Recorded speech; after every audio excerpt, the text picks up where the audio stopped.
ओ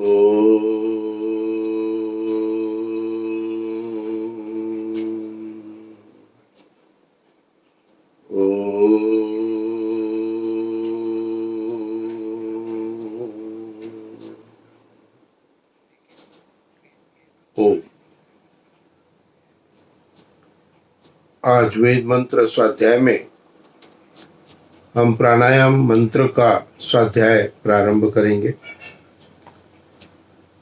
प्राणायाम से तात्पर्य क्या है और यहाँ जो प्राणायाम शब्द प्रयुक्त किया जा रहा है ये योग साधना के अंतर्गत, शरीर के लिए नहीं, अर्थात ईश्वर की समीपता को प्राप्त करने के लिए प्राणायाम एक आवश्यक अंग बताया गया है। महर्षि पतंजलि ने भी अष्टांग योग के अंतर्गत यम, नियम, आसन, प्राणायाम, प्रत्याहार, धारणा, ध्यान और समाधि, आसन अलग है, प्राणायाम अलग है। तो ये प्राणायाम जो ब्रह्म की समीपता को प्राप्त करने के लिए किया जाता है, यह जो प्राणायाम का मंत्र है यह इसी की विशेषता को रखता है। प्राणायाम शब्द से प्राण और आयम अर्थात प्राण की लंबाई। अब प्राण तत्व क्या है? बहुत से लोग विचार करते हैं कि प्राण तत्व की जो हम श्वास लेते हैं या निकालते हैं वो प्राण तत्व है। प्राण तत्व ईश्वर द्वारा प्रदत्त है और जब हम इनहेल करते ऑक्सीजन को तो ये प्राण तत्व जो है हमारे साथ, उस ऑक्सीजन के साथ हमारे अंदर जाता है और यह प्राण तत्व सूर्य के किरणों के माध्यम से हमें अधिक प्राप्त होता है। तो ये प्राण तत्व ईश्वर द्वारा सूर्य के किरणों के माध्यम से सबको वायु के द्वारा अपने अंदर हम ग्रहण करते हैं और फिर वो विभिन्न भागों में विभाजित हो जाता है। तो प्राण शब्द को जब भी हम सोचे तो ईश्वर द्वारा प्रदत्त प्राण शक्ति है और प्राण तत्व है। यदि कहें ऑक्सीजन ही प्राण तत्व है तो यदि किसी मृत व्यक्ति को हम ऑक्सीजन पाइप से अंदर डाल दे तो वो जीवित नहीं हो सकता है, क्योंकि उसका प्राण तत्व ने शरीर को छोड़ दिया। तो जहाँ प्राण चले जाते हैं तो वहाँ पर मृत्यु हो जाती है। तो निश्चित रूप से हमें अब प्राणायाम के विषय में थोड़ा जानना है। प्राणायाम करने से हमारी शरीर की सभी इंद्रियां हमारे नियंत्रण में रहती है। प्राणायाम करने से जहाँ इंद्रियों का भटकाव होता है विषय वासनाओं के अंतर्गत, तो इसको एकाग्र करके हम जब भी ईश्वर की साधना में बैठेंगे तो उस समय हम प्राणायाम मंत्र के माध्यम से उस समस्त जो इंद्रियां है उसको बाह्य जगत से हटा करके परमात्मा के अंदर स्थिर करने का प्रयत्न करेंगे, अर्थात अपनी समस्त इंद्रियों को हम एकाग्र करेंगे। प्राणायाम का जो लाभ योग शास्त्र में बताया गया है वो बताया गया कि मैं अक्षरशः पढ़ देता हूँ क्या है योग दर्शन में, कि जब मनुष्य प्राणायाम करता है तब प्रतिक्षण, यहाँ प्रतिक्षण शब्द आया, प्रतिक्षण मतलब एवरी सेकेंड, उत्तरोत्तर काल में अशुद्धि का नाश और ज्ञान का प्रकाश होता जाता है। यानी कि जैसे जैसे समय बीतता जाएगा तो जो व्यक्ति नित्य प्रति प्राणायाम करता है वह क्षण प्रतिक्षण अपने समय अवधि के साथ में उसके अंदर से अशुद्धि का नाश हो जाएगा और ज्ञान का प्रकाश होता चला जाएगा। अब ये ज्ञान का प्रकाश क्या है जो होगा अंदर? ये ज्ञान का प्रकाश कहीं ना कहीं हमारी स्मृति के अंदर जन्म जन्मांतरों से स्थिर है, क्योंकि आत्मा अनेकों जन्मों को धारण करती है और प्रत्येक जन्म में कुछ न कुछ ज्ञान आत्मा को प्राप्त होता है। लेकिन जब नया शरीर प्राप्त होता है तो वह ज्ञान हमारा सुषुप्ति अवस्था में होता है। इसलिए जब भी उसका प्रस्फुटन होता है, जब भी उसके लिए प्रक्रिया प्रारंभ करती है, तो वो ज्ञान जो हमारे अंदर ऑलरेडी पूर्व जन्मों में स्थित है वह उत्तरोत्तर बढ़ता चला जाता है, अर्थात वह प्रकाश में आता चला जाता है। जब तक मुक्ति न हो, मुक्ति यानी कि जब तक आत्मा जन्म जन्मांतरों के बंधन से नहीं छूट जाए, तब तक उसके आत्मा का ज्ञान बराबर बढ़ता जाता है।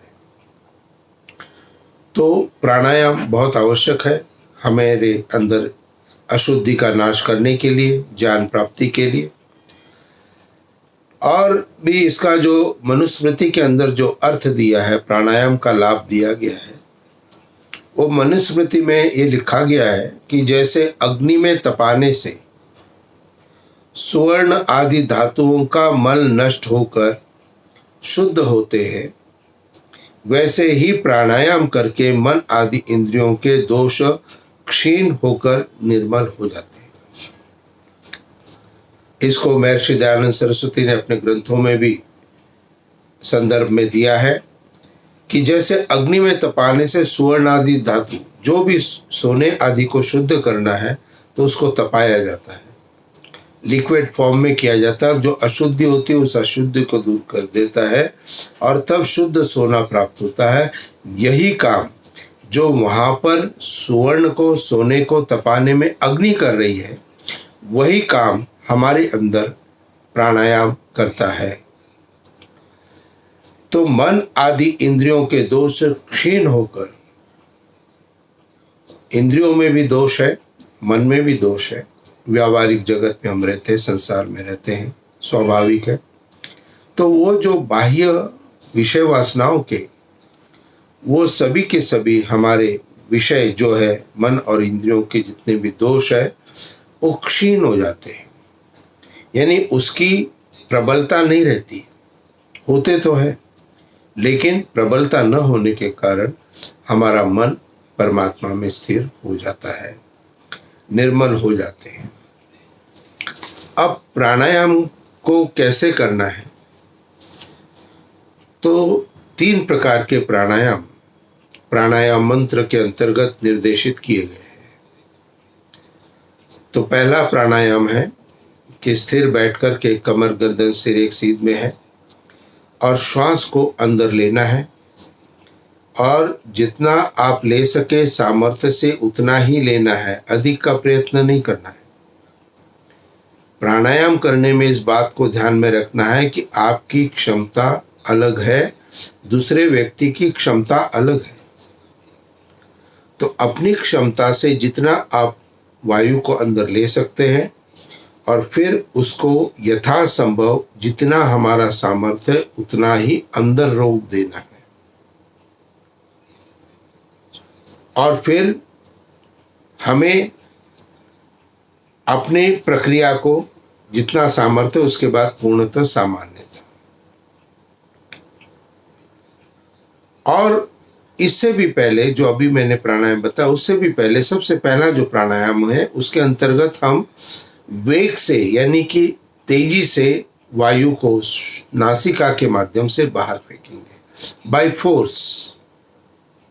पहले जहां हमने इनटेक किया था वहां पर बड़ा स्लोली लिया था, लेकिन यहाँ पर सबसे पहले हमें वेग से बाहर निकालकर बाहर ही रोक देना है और फिर धीरे धीरे अंदर ग्रहण करके सामान्य स्थिति में आना है।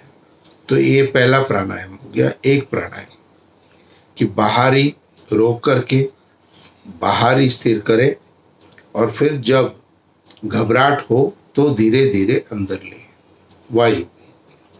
तो ये पहला प्राणायाम करना है। और दूसरा जो मैंने बताया कि अंदर धीरे धीरे लेकर के अंदर ही रोक देना है, तो ये दूसरा प्राणायाम है।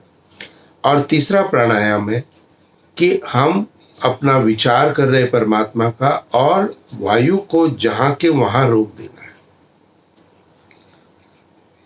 जहां पर भी आपकी इच्छा है बस अब रोक दिया उसको और जितनी सामर्थ्य उतने समय तक उसको रोक के रखना है। तो ये 3 प्रकार के प्राणायाम बताए गए हैं। कि पहले बाहर वेग से निकाल के बाहर ही रोकना और फिर धीरे धीरे अंदर लेना। दूसरा, धीरे धीरे अंदर लेकर अंदर ही रोकना और जब घबराहट में सोने लगे तो फिर बाहर उसको निकालते हुए धीरे धीरे सामान्य प्रक्रिया में आना। और तीसरा, यथासंभव जहाँ के वहाँ रोक देना। तो ये 3 प्रकार के प्राणायाम मंत्र के साथ हमें करने हैं। तो प्राणायाम मंत्र के साथ में ये 3 प्रकार के प्राणायाम हमें कितनी बार करने हैं? तो कहा कि कम से कम 3 बार और अधिक से अधिक 21 बार। इससे अधिक नहीं करना है, इस बात को ध्यान में रखें। इसलिए शरीर की क्षमता के अनुसार ही प्राणायाम को करना शारीरिक स्वस्थता को भी देता है और हमें उस उद्देश्य की प्राप्ति भी होती है। यदि हम बाय फोर्स करना चाहेंगे तो वो शरीर के लिए नुकसानदेह प्राणायाम होता है। तो इसलिए कम से कम 3 और अधिक से अधिक 21 प्राणायाम का यहाँ पर विवरण दिया गया है। अब प्राणायाम का जो मंत्र है वो मंत्र क्या है और किस प्रकार से हमें ईश्वर के अनेकों स्वरूपों को ध्यान करना है जब हम प्राणायाम कर रहे हैं उसके साथ में। तो प्राणायाम मंत्र के अंतर्गत जो प्राणायाम मंत्र है वो क्या है? ओम ओम भुवः ओम स्वः ओम महः ओम जनः ओम तपः ओम सत्य। अब इस मंत्र में आप देखेंगे कि प्रारंभ ओम से प्रत्येक शब्द का किया है, इसलिए ओम का शब्द यहाँ पर प्रत्येक के, क्योंकि ईश्वर का ध्यान कंटिन्यूअस हमें हर शब्द के साथ ईश्वर का चिंतन करना है। इसीलिए हर एक शब्द से पहले ओम यहाँ पर दिया गया है। तो ओम भू, ओम भुवा, ओम स्वाहा, ओम महा, ओम जना, ओम तपा, ओम सत्य।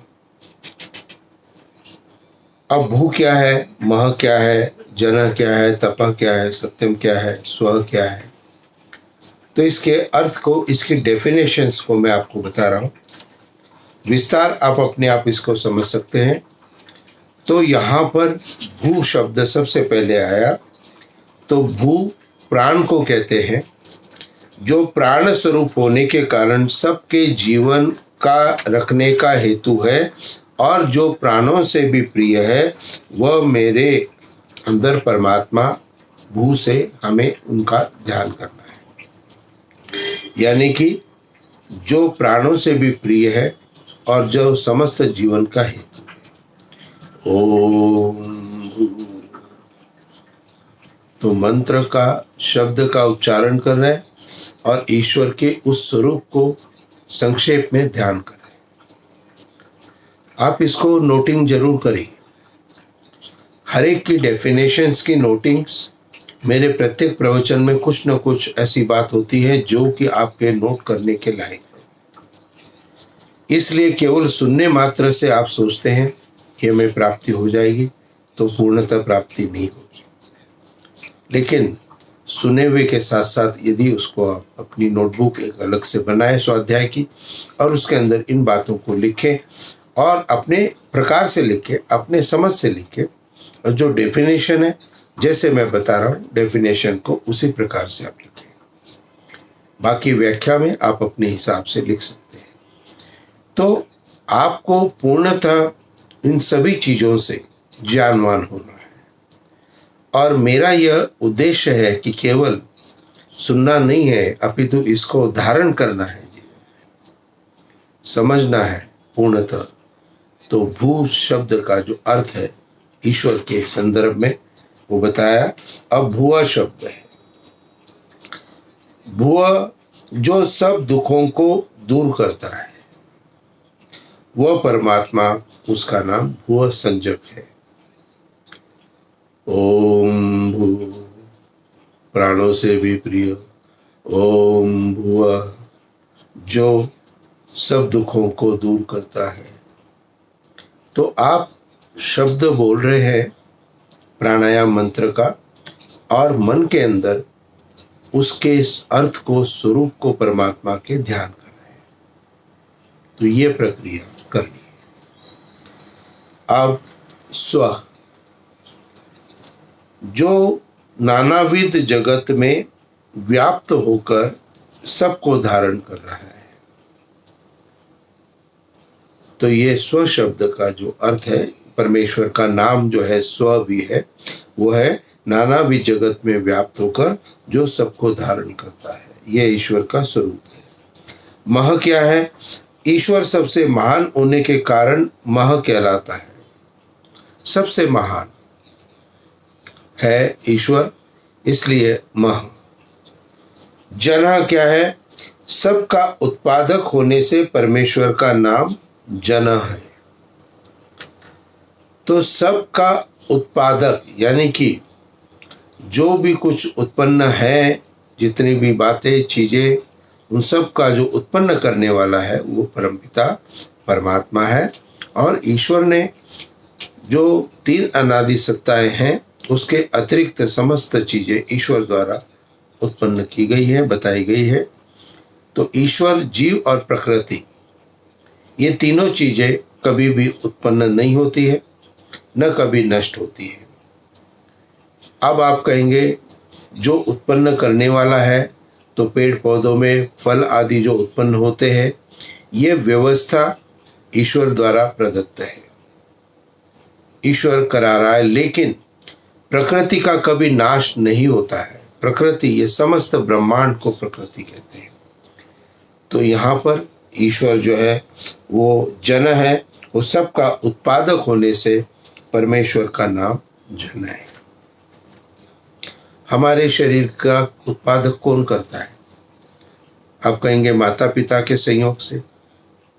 तो माता पिता के संयोग से केवल मात्र जो भी चीज जो हिसाब से डेवलप्ड हुई है, उसको निर्माण किया है, यानी पूरे शरीर के निर्माण की प्रक्रिया जो रहती है, उस माता पिता का संयोग तो पॉइंटेड है, लेकिन उसका जो विकास है वो परमात्मा के द्वारा है।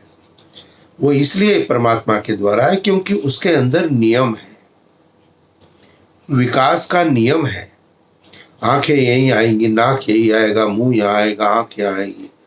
तो ये नियम जहाँ होता है, उस नियम का बनाने वाला भी कोई ना कोई होता है। तो परमात्मा क्या है? सबका जन है, उत्पादक है। तपा, वह परमात्मा दुष्टों को संतप्त करने वाला है, अर्थात दुष्टों को दंड देने वाला है, इसलिए उसका नाम क्या है? तपा है। सत्यम, जो सत्य रूप है या जो सत्य स्वरूप है या जो श्रेष्ठ लोगों द्वारा उपासनीय है, वह सत्यवाचक परमेश्वर है। तो यहाँ प्राणायाम मंत्र के अंतर्गत ओम भू, ओम भुवा, ओम स्वः, ओम मह, ओम जनः, ओम तपा, ओम सत्यम, और इस मंत्र को बोलने से पहले 3 प्राणायाम आपको करने हैं, और 3 प्राणायाम के बाद मंत्र को पाठ करना है। और मंत्र के पाठ में, जैसे मैंने कहा, प्रत्येक शब्द के अर्थ पर चिंतन करना है। इसका और भी विस्तृत चिंतन यदि आप करना चाहते हैं तो मैं संदर्भ आपको बता देता हूँ। ओम भू से तात्पर्य है, हे ईश्वर, आप सदा सर्वदा विद्यमान रहने वाले सत है, प्राण रूप एवं प्राणों से भी प्रिय है। ओम भुव से तात्पर्य है कि हे ईश्वर, आप सबके आश्रय है और सबके दुखों को दूर करने वाले हैं। ओम स्वहा, हे ईश्वर, आप सुख स्वरूप एवं आनंद स्वरूप है, आप ही इस जगत के धारण करता है। ओम महा, हे ईश्वर, आप सबसे महान है, सबके पूज्य है, एकमात्र उपासनीय है, महामहिम शक्तिशाली है।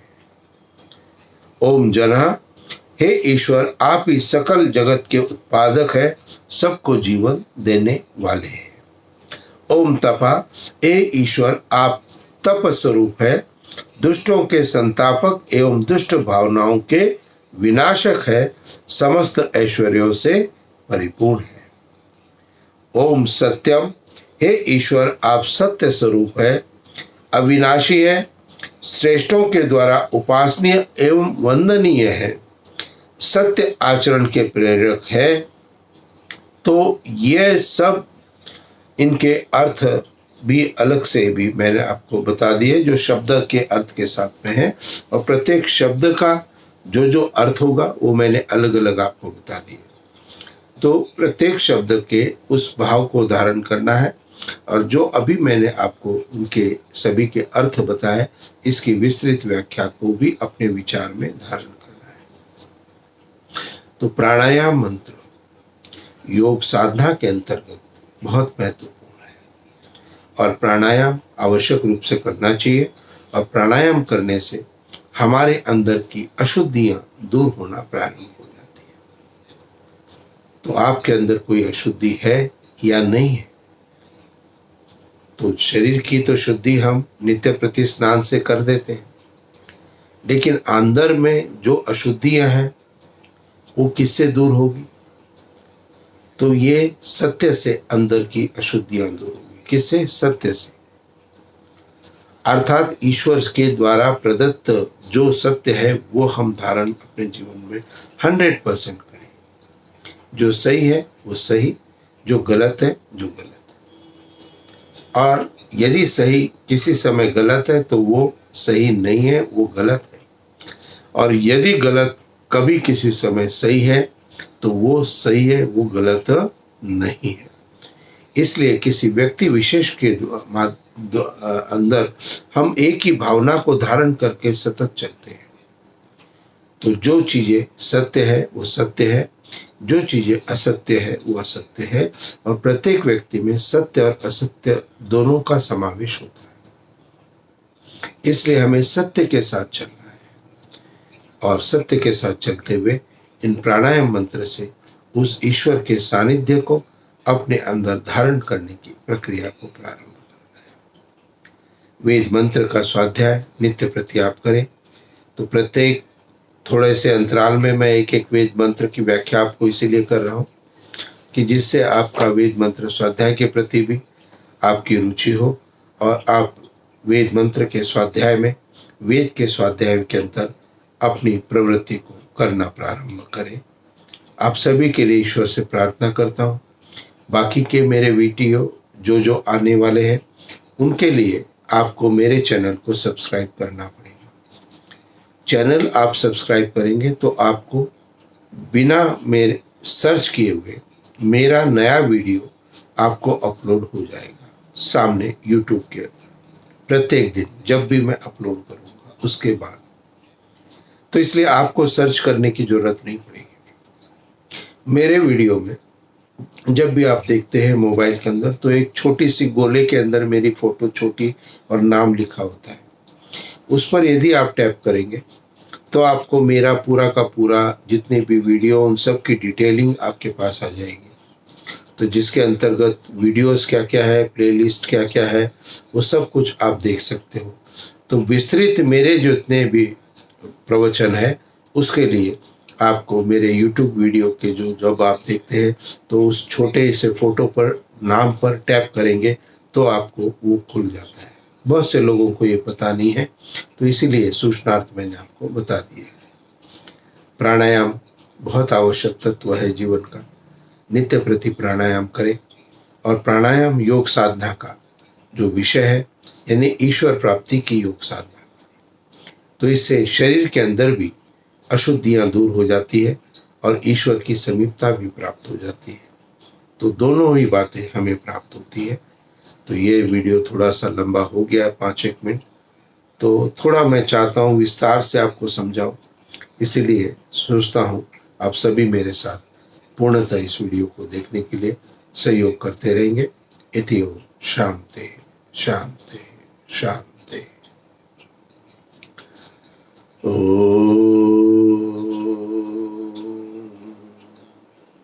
शांति शांति